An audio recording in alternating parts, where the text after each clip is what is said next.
Hello à tous, j'espère évidemment que vous allez bien, bienvenue sur C0 et aujourd'hui on va voir pourquoi demain il y aura confirmation ou non d'un bull run 2024. Du moins c'est un peu plus complexe que ça, mais tu vas voir que demain est une journée extrêmement importante pour l'univers de la crypto-monnaie.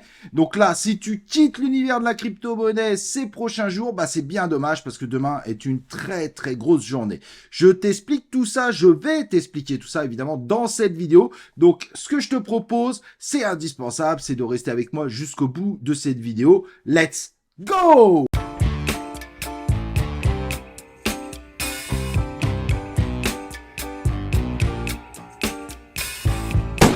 Donc, comme je disais, aujourd'hui, on va pas rigoler, on va partir sur un sujet très très important.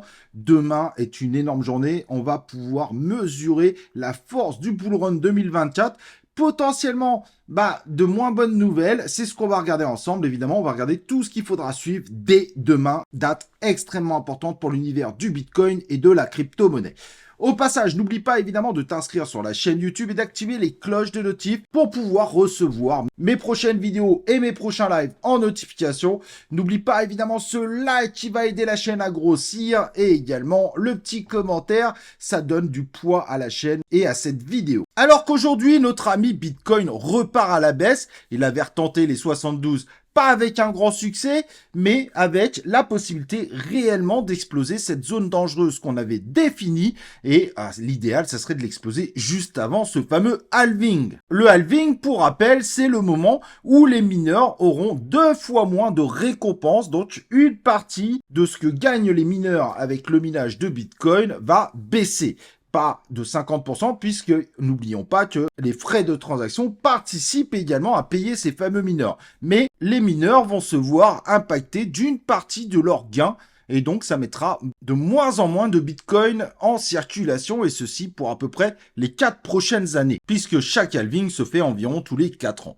Et là, on a un halving qui est le 19 avril, notre trait rouge qu'on a mis ici, et si on part en hausse au moment du halving, on a beaucoup de chances qu'il y ait un peu moins de Bitcoin qui soit mis en vente, puisqu'en plus, on est en hausse, donc plus de demandes, ce qui pourrait avoir un impact positif et faire partir notre Bitcoin encore plus haut. On va voir évidemment ce que ça va donner, mais le scénario qui est craint, c'est qu'évidemment, le Bitcoin ne part plus à la hausse d'ici le halving et que le halving ait finalement pas d'impact. Et donc, l'indicateur qui est très attendu demain, c'est celui de l'inflation aux États-Unis qui a un impact énorme. L'impact est vraiment énorme sur l'ensemble des marchés avec 3 possibilités. C'est stable, ça monte et ça baisse. Et nous, évidemment, dans cette vidéo, on va regarder, selon les 3 possibilités, les risques de ce qu'on pourrait avoir. Sachant qu'il ne faudra pas oublier que le pétrole est au-dessus des 90 $ du baril et qui semble toujours monter. Et ça, évidemment, ça va pas aider l'inflation à baisser puisqu'évidemment, au niveau des importations aux États-Unis, forcément, ça va finir par les rendre plus chers. Sachant que le pétrole est également utilisé par un grand nombre d'usines dans le monde. Donc, très compliqué, pas la meilleure des situations. Et on voit évidemment, si on regarde le SPX, qu'il a beaucoup de mal depuis que le numéro 2 de la Fed nous a annoncé qu'il n'y aura pas de baisse de taux. Alors, c'est pas lui qui décide, hein, c'est une votation, mais il a commencé à faire peur au marché, les marchés qui s'inquiètent évidemment parce que les raisons qu'il a données, c'est que l'inflation aux États-Unis, pour lui, ne devrait pas redescendre tout de suite. Et c'est pour ça que les marchés commencent à entrer doucement dans une zone d'incertitude. D'ailleurs, on a cassé cette fameuse tendance haussière sur le SP500. Il va falloir voir évidemment ce que ça va donner. Pas de chance, ça va impacter l'ensemble des marchés. On va prendre par exemple le CAC 40 qui lui aussi repart sur une zone d'incertitude et qui commence à casser son dynamisme. Mais demain pourrait être cette fameuse grande journée. Enfin, une journée qui pourrait soit nous faire repartir violemment à la hausse, soit malheureusement amener plus de complications sur l'ensemble de nos marchés. Alors, à la base, pour rappel, la rumeur très forte et persistante, même annoncée par la Fed elle-même dans le passé, c'est qu'il y aurait 3 baisses de taux, l'équivalent de 3 fois 0,25, donc 0,75 sur l'année 2024, à partir à peu près du mois de juin 2024. Cependant, le plan s'est pas déroulé sans accroc, puisque finalement, au niveau de l'emploi, le chômage baisse, il y a plus de création d'emplois que prévu, et les salaires américains sont en hausse. Pas de chance, ceci amène évidemment aussi à pousser à une inflation supplémentaire. Donc ça complique un petit peu en termes d'équation, Mais monter les taux paraît très compliqué aujourd'hui puisque le secteur immobilier, en revanche, se porte pas bien. Ça vient aussi d'une partie de la Chine. Mais s'il y a un secteur aux États-Unis qui se porte pas bien, c'est l'immobilier. Donc il est très difficile et il faut trouver la bonne balance. Et la balance devrait être définie tout simplement par le taux d'inflation. Donc, il y a trois solutions, évidemment, très classiques. Soit l'inflation baisse de façon assez surprenante, soit elle monte et elle confirme la dangerosité qu'il n'y aura pas de baisse de taux en 2024, voire la stagnation. Si jamais, évidemment, l'inflation baissait et repassait en dessous des 3%, on serait dans l'euphorie totale. Et là, je peux vous dire que notre ami Bitcoin bénéficierait énormément d'une telle annonce. Et là, ça serait dès demain une carburation. Alors, évidemment, on oubliera les quelques volatilités sur les premières heures. Mais là, on aurait évidemment un Bitcoin très en forme qui pourrait montrer très vite, atteindre et dépasser les 80 000 $ et avoir des chiffres qu'on n'aurait jamais connus, dont le dépassement large de son ATH. Malheureusement, c'est pas le scénario qui serait le plus attendu. L'autre scénario qui plaît un peu moins, c'est la hausse des taux. C'est-à-dire que le mois dernier, nous étions à 3,2%, remonter au-dessus des 3,2%. Là, ça amènerait nos marchés sur une très très grosse incertitude. Ça pourrait ranger, mais finir finalement à rebaisser. Et là, les prévisions seraient pas forcément très bonnes. On pourrait plutôt aller taper aux alentours de 60. Après, on verra, puisque ça dépendra également de la géopolitique qui est un peu compliquée en ce moment. Évidemment, nos cryptos suivraient probablement la tendance. Peu de chance à ce moment-là qu'il y aurait une all season, puisque c'est un problème d'investissement. Mais nos marchés pourraient enfin rebaisser et respirer plus fort que ce qui était prévu. Évidemment, on verra demain, mais ça serait un très mauvais scénario puisque là, les chances de voir baisser les taux d'emprunt annoncés par la Fed seraient largement en dessous des 50%. Ce serait le pire des scénarios. L'autre scénario, ce serait évidemment une stabilité, donc rester aux alentours des 3% sans aller en dessous et sans dépasser le 3,2%. Et là, on aurait un marché qui pourrait stagner et baisser, mais qui pourrait finalement, grâce à ça, laisser une incertitude et rapidement, pourquoi pas, alors pas forcément au moment du halving, mais pourquoi pas, faire repartir un peu plus tard notre Bitcoin facilement à la hausse, puisqu'on sait que sur les marchés, la moindre news pourrait faire repartir tout ça facilement. La stabilisation serait pas forcément une bonne news sur le moment, mais sur un mois ou deux, ça pourrait vite revenir fortement. Ça pourrait vite s'effacer et ramener à de l'espoir de voir ces baisses de taux d'intérêt.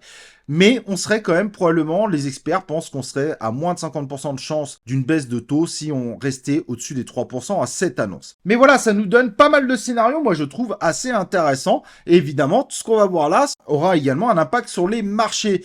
Bien que l'avantage que les autres marchés, contrairement à la crypto, ont, c'est qu'aujourd'hui, si on prend le SP500, le SP500 est sacrément boosté par les Américains qui sont plutôt des bons épargnants et qui, eux, vivent plutôt une très bonne période. Parce qu'en effet, s'il y a une inflation, ils gagnent plus, il y a moins de chômage, il y a vraiment de la création d'embauches. Donc pour le moment, sur le coup, les Américains sont sur une tendance, évidemment, d'un mindset très positif, un état d'esprit à l'achat, à la consommation.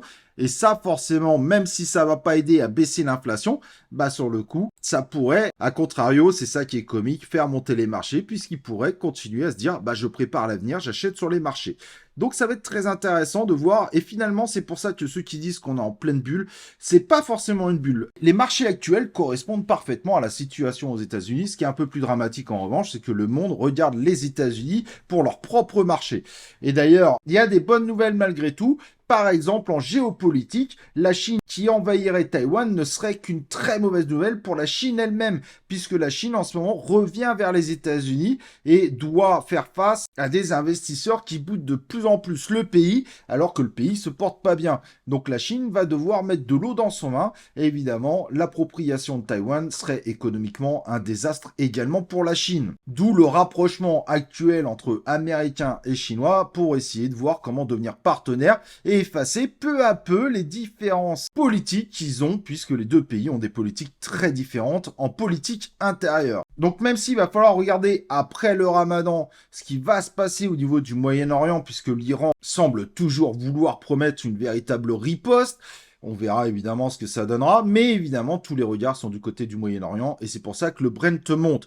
Mais en revanche, si les tensions venaient à baisser, si l'Iran faisait quelque chose finalement de minuscule, peut-être que le Brent repartirait tranquillement à la baisse et redonnerait beaucoup d'espoir. Le Brent est à surveiller très sérieusement puisqu'il va aussi énormément jouer, évidemment, sur ces prochaines semaines, voire ces prochains mois. Voilà un petit peu, je pense que tu as l'ensemble des choses qu'il faut regarder, l'ensemble du marché qu'il faut analyser. Donc maintenant, te dire, demain, ça va pump de la mort ou demain, ça va cracher, la réalité, c'est qu'en fait, il va falloir voir pour l'inflation. Le scénario le moins espéré est celui de la baisse de l'inflation, mais sur le coup, au moment où je fais cette vidéo, il n'y a encore pas vraiment de rumeur de ce qui va se passer, et donc ça va être très sportif. Demain, ça pourrait être très volatile, donc méfiez-vous aux alentours de 14h30 et évidemment à l'ouverture des marchés à 15h30, il faudra quand même s'en méfier. 15h30 heure française, il faudra quand même évidemment s'en méfier. Ça pourrait swinger un petit peu avant de prendre la direction qui devrait a priori suivre la logique de ce que l'inflation va nous annoncer aux États-Unis. En tout cas, sur ces zéros, on sera là, on regardera notre ami Bitcoin. Soyons positifs. Si ça crache bien, on fera quelques recharges intéressantes. Si ça monte, on fera des prises de profit. Et du côté des cryptos, bah la même chose, surtout que les cryptos, l'avantage c'est qu'elles sont beaucoup plus volatiles. Donc si vous avez une stratégie de volatilité, on devrait se régaler. En tout cas, c'est bientôt le grand jour, c'est bientôt les résultats. C'est comme au loto. À la différence du loto, si vous gérez bien la situation, que vous prenez les 3 possibilités de scénario en main, normalement, dans tous les cas, vous serez gagnant. Mais il faut bien prendre en compte les 3 scénarios. Avant de partir, n'oublie pas évidemment de liker cette vidéo si tu l'as pas fait au début de la vidéo. Et nous, on se retrouve évidemment pour une prochaine vidéo et ou un prochain live de C0.